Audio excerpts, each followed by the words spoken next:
osoo na ta'e osoo koo ta'e osoo kee ta'e maal gochuu qabna? An dhugaa akka mataa kootti baay'een gadde. Baay'ee na gaddisiise. Kanaaf guutumaan guutuutti obboleetti keenya kana maal haa godhu?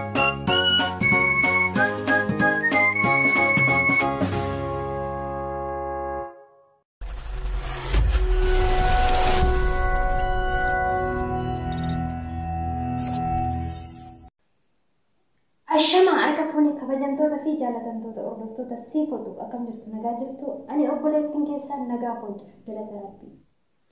Sinillee akka nagaa taatan waaqayyo irraa abdiin qaba. Warroonni biyya keessa jirtanis biyya alaa jirtanis hundi keessan nageenyi rabbi bakkuma isin jirtanitti isiniif yaa baay'atu. Guyyaa har'aa waan baay'ee nama gaddisiisu tokkoon qabadhee dhufe waan baay'ee nama gaddisiisu dhugaa jechuudha. Nuti ijoolleen mana madaamii keessa jiru bu'aa bahii hedduu keessa dabarreetti YouTube hojjechaa jira. Mana madaamii keessatti waa meeqa ofirra laalaa, waa meeqa ofirra dhaggeeffataa, waa meeqa maaltu nurra ga'a, maaltu boroo nurra ga'a jechaati, waa meeqa ta'aati mana madaamii keessatti cinqamnee rakkannee namni guutumaan guututti bal'ate YouTube hojjeta jira jedhee hin amanu. Subscribe kuma tokko guuttachuuf si'aatii 4,000 guuttachuuf bu'aa bahii hedduu keessa dabarreeti. Hundi keessan hin beektan. Kanaaf waama YouTube kana wal qabate waan baay'ee nama gaddisiisu waan obboleetti keenya tokkorra ga'e isiniif qabadhee dhufe guyyaa irraa jechuudha. Kan obboleetti keenya irra ga'e kun nurraa akka hin geenye obboleetti keenya kana maal gochuu qabna? Dhiisnetuma bira darbuu qabna moo? Gargaarree ammas finnee bakka kaayyeeffatte bakka karoorfatte hin ga'uu qabna moo? Maal goone? Kan jedhuun qabadhee isiniif dhufe kallattumaan warroonni viidiyoo kana aga dhumaatti dhaggeeffattanii koomentii naa kaa'uu hin dagatinaa. Akkasumas warroonni guyyaa irraa YouTube viidiyoon kan koo isin bira ga'ee subscribe naa godhaa, like godhaa, share godhaatii gara maatii kootti dabalamaa na jajjabeessa na bira dhaabbadhaa isiniin jechuu barbaada. Keessi koo dhugaa baay'ee gaddaa jira. Maal akkan haasa'uu fi maal akkan gochuu deemu iyyuu na fuulduraa badaa jira. Maaliif inni obboleettii keenya irra ga'e kun inni ishii irratti raawwatame kun baay'ee kan nama gaddisiisudha. Kana ta'uun jechuudha qixxee lubbuu ishii qixxee YouTube'n ishii jalaa badee osoo hin taane qixxee YouTube ishii jalaa dallatanii osoo hin taane qixxee lubbuun obboleettii keenya darbeetta fudhadhe qixxee lubbuun obboleettii keenya darbeetta fudhadhe guutumaan guututti jechuudha. Kanaaf hundi kan keenya iyyuu waa isheetitti darbuun dursa hundi kan keenya iyyuu YouTube kan keenya please YouTube kan keessan itti dhaartanii itti dafqitanii waa meeqa taatanii asiin gaattanii jirtu. Warroonni ganaa banaa jirtanis adaraa kaayyoo namni YouTube banee hojjetu nama laalillee haa banu kaayyoodhaaf illee haa banu waa tokkoof illee haa banu. Hundi kan keessan YouTube kan keessan seera qabadhaa. San caalaa koo rabbi isiniif yaa eegu. Namni illee amma ta'e of eegaa amma ta'e tokko intattaafata qabachuufi namni ofirraa bahu jira jedhee yaada. Garuu san biratti immoo rabbi nama haa eegu rabbi isin haa eegu isiniin jechuu barbaada.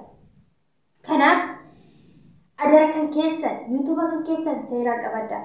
Emailii keessan yeroo yeroodhaan Abduliin barsiisa waa'ee kanaa jechuudha. YouTube keessa seera qabadhaa, emailii keessa seera eeggadhaa, paaspoortii keessa yeroo jijjiira jedhee Abdul yeroo baay'ee barsiisa. Emailii keessa yeroo yeroodhaan jijjiiradhaa. Kana bichaa miti YouTube'n keessan bilbila meeqa gubbaa akka jiru, bilbila meeqa gubbaatti akka fayyadamaa jirullee barsiisaa ture. Viidiyoo isaa yoo kan hordoftan ta'e jechuudha. Sanillee sitingii keessa seentanii too laallachuu ni dandeessan. Yemmuu san bilbilli keessan bilbila nama lamaa kan keessaniin alatti kanaa biraati irratti kan mul'atu yoo ta'e daddaftanii emailii qayyarachuu dandeessanii. Erga emailii qayyarattanii wanti isin jalaa ta'u tokko hin jiru isin jechuu barbaada. Kallattumaanii gara guyyaa har'aatti isin dabarsa. Viidiyoo isinitti dheeressu. Obboleettii keenya obsee Oromiyaa namni wallaaltan hin jirtan. Hundi kan keessan ni beektan. Kan hin beeknes hin bartan. Samoona darbee madaami ishiitii wal loltee maaloo madaami ishiitii wal loltee osoo hin taane madaami ishii bilbila ishee jalaa fudhatte. Bilbila ishee jalaa fudhattee guyyaa 3 guyyaa 4 keessatti makaraa guddaadhaan deebistee cinqii guddaadhaan sossobaa guddaadhaan deebistee turte. YouTube'n ishii deebi'ee jira. Argitanii jirtu. Namni hin nageenye illee waan jirtan natti fakkaatu. Namni hin nageenyes immoo hin nageechanii viidiyoo hojjettee waa'ee madaamii ishiitii irratti illee gadi lakkistee jirti. Kan narra ga'e kun akka isinirra hin geenye yaa obboloota koo adaraa of eeggaa jettee gadi lakkistee jirti. Amma immoo hin daganaa erganaas YouTube'n ishii bilbilli ishii harkatti deebi'ee YouTube'n ishii illee harkatti deebi'ee isa YouTube'n irra jirudha bilbilli kan jalaa fudhatan. Kan oriijinaal ishii irra jirudha kan jalaa fudhatan. Deebi'ee jira hundi kan keenya iyyuu bilbilli ishii deebi'uudhaaf baay'ee gammannee ture. Gammachuu guddaan nutti dhaga'ame. Amma garuu YouTube'n obsee guutumaan guututti viidiyoo hundi jalaa dallatamee jira. Arguu dandeessan finoo jalaa dallatamee jira. Waan ishiin waggaa tokko moggaa darbaa xaaruun ooltu xaarte muluun jalaa badee jira. Sabskraabii kuma tokko guuttattee siyaatii kuma 4 guuttee sambichaa miti moonillee taatee birrillee irraa argachaa jirti. Kana ta'ee oggaa YouTube'n nama jalaa gaddeebu kana ta'ee YouTube'n oggaa nama jalaa gubatu osoo si ta'ee osoo na ta'ee osoo koo ta'ee osoo kee ta'ee maal gochuu qabna? An dhugaa akka mataa kootti baay'een gadde. Baay'ee na gaddisiise. Kanaaf guutumaan guututti obboleetti keenya kana maal haa goonu? YouTube'n viidiyoon ishii hundi jalaa dallatamee jira. Eenyu akka dallate akkamitti akka dallatan dallatamuu malee viidiyoon dhabamuu malee ishiinis waan beektu tokko hin qabdu. Bilbilli ishiitillee ishuma harka jira. Yeroo bituudha bilbila illee lafa godheen deeme jette paaspoortii ni qaba. Yeroo akkamitti akka paaspoortiin kun banamee akkamitti akka bilbila ishii kun fuudhamee viidiyoo kun hundi dallatan ani beeku. Viidiyoo 93. Viidiyoon ishiin irraa qabdu viidiyoo 93. Viidiyoo 93 irraa viidiyoo tokko immoo shortii waan ta'e wayii viidiyoo takkitti jira. Arguu dandeessan kinu argaa jirtanis. Kana jechuun wanni si'aati ta'e muluun irraa badee wanni monii ta'e muluun irraa ka'ee guutumaan guutuutti YouTube'n ishii gubatee jechuudha. Kanaaf maal haa goonu? Maal gochuu qabna? Waa'ee obboleetti keenya kana maal gochuu qabna? Kan ishee irra ga'e kun samoona darbe isinii fudhachuu hin danda'a. Waa'ee ispoortii isheen hojjettu irratti qeeqaloota garaagaraa ka'aa ture. Maatii ishiitii walirratti buute waa'ee YouTube ishiitii jettee. Maatii ishiitii walitti buute. Hiriyoota ishii meeqan safuu balleessitee aadaa Oromoo cabsitee maalii goote jedhamee meeqa qeeqni adda addaa ka'aa ture. Kun hundi isaa akka ta'etti jira. Kanaaf YouTube ishiiti jettee namoota kana hundaa walitti buute. Namoota kana hundaa wal dhabde. Amma immoo deebitee YouTube ishii dhabde. Maaltu sitti dhaga'ama? Maaltu nutti dhaga'ama? Maal gochuu qabna? Ani akka mataa kootiitti obboleetti kan koo biraa deemuu barbaadu yoomiyyuu taananii nama kamuu nama rakkate bira dhaabbachuu aadaa kan keenya nama rakkate gargaaru aadaa kan keenya.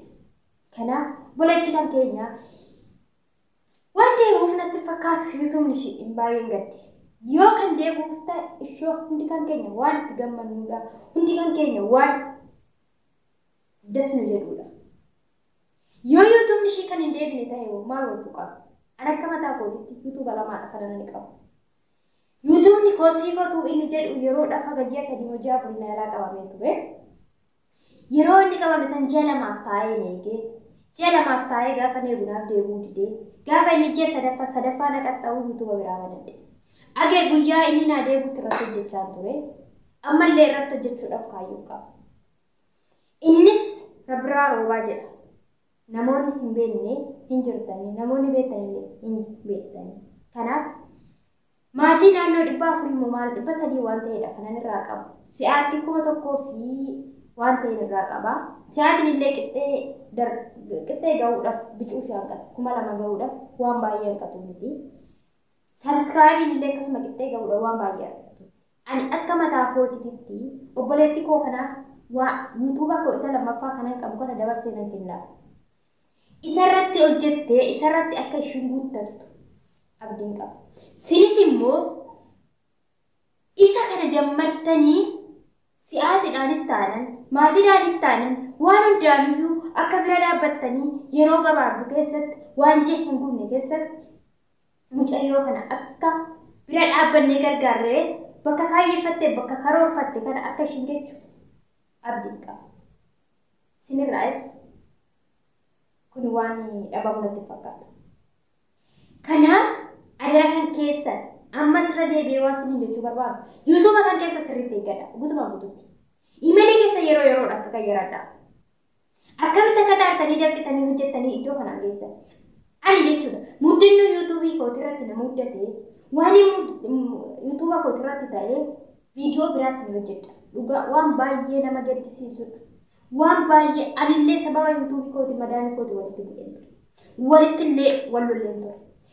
Moonii guutee gaafa guyyaa 3 moo guyyaa laa akka arraa galgala guutee akka boruu kana lammaffaan dannaa jedhe. Gaafa lammaffaan dannaa jedhu YouTube kun argan. YouTube ko arganii viidiyoo ko fattashanii akka carraa ta'e yeroo kaameraa banee jirutti akkas jala qaxxaamura. Jala lennaaban akkas jala qaxxaamura wayii jala jira.